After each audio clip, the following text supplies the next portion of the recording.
How much car can you afford? We are always talking about buying and leasing and new and used cars, but how much car can you really afford?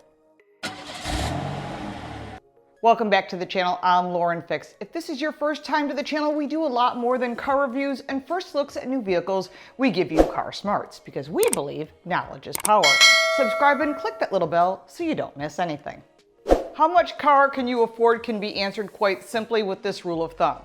Car buyers should spend no more than 10% of their take-home pay on a car loan and no more than 20% for total car expenses. That includes things like gas, insurance, tires, repairs, and maintenance. All of these tips we're discussing and more can be found in my book, Lauren Fix's Guide to Loving Your Car. There's a link down below. When you determine how much car you can afford and you can calculate all that in advance, you can save money when you go to the dealership. Hundreds, maybe thousands of dollars, because you don't want to be putty in the hands of a salesperson who's trying to sell you more vehicle than you can afford. These 3 simple steps are critical so you're not car poor. Number 1, calculate the car payment you can afford.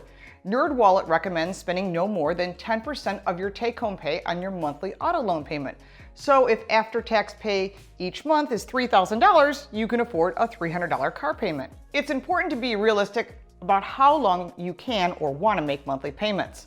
It's recommended a maximum loan of 60 months and a lease of 36 months for new vehicles and used cars, no longer than 60 months. Taking a longer term loan will reduce your monthly payment, but over time, you'll pay much more in interest. Also, a longer loan term increases your risk of becoming upside down on the loan, which means you owe money than the car is worth, and you never want to be in that position. Number 2, calculating the car loan amount. Now that you've calculated how much you can afford per month in that loan payment, you can start to get a sense of how much to borrow, and this will depend on several factors. Starting with the most important, your credit score, which will be part of determining your APR or your annual percentage rate on the loan. Your loan term, how many months you have to pay off that loan, whether to buy new, used, or certified pre-owns, because new cars have lower APRs. You need to keep that in mind. With a monthly payment and an estimated APR and loan term, you can calculate what works by doing the math backwards and the total loan amount you can afford. Number 3, set a target purchase price. The total loan amount you can afford isn't necessarily the price of the car you can afford. If you're making a down payment or trading in an old car, you'll be able to buy a higher priced vehicle or borrow less money. Additionally, there will be sales taxes and fees.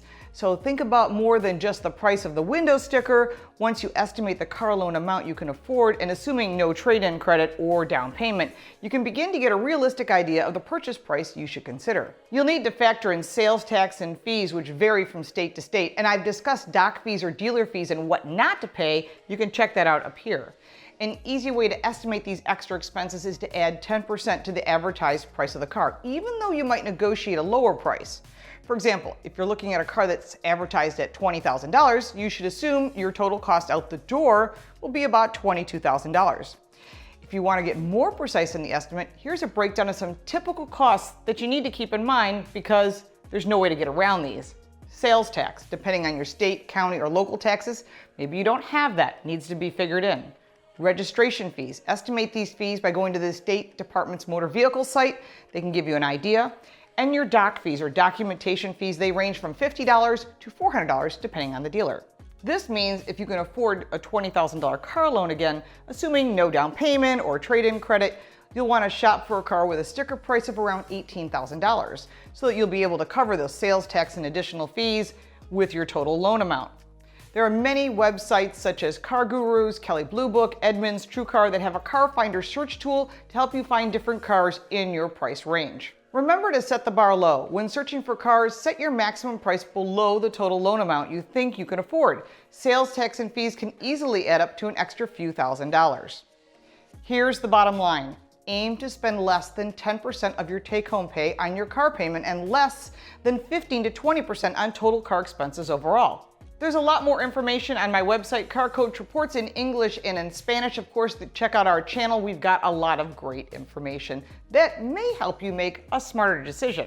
If you got value from this video, give it a like and subscribe for more videos like this one. Comment down below if I didn't answer your question. I'll be more than happy to answer your question. And follow me on all forms of social media at Lauren Fix, because I'm always posting pictures and information you won't get anywhere else.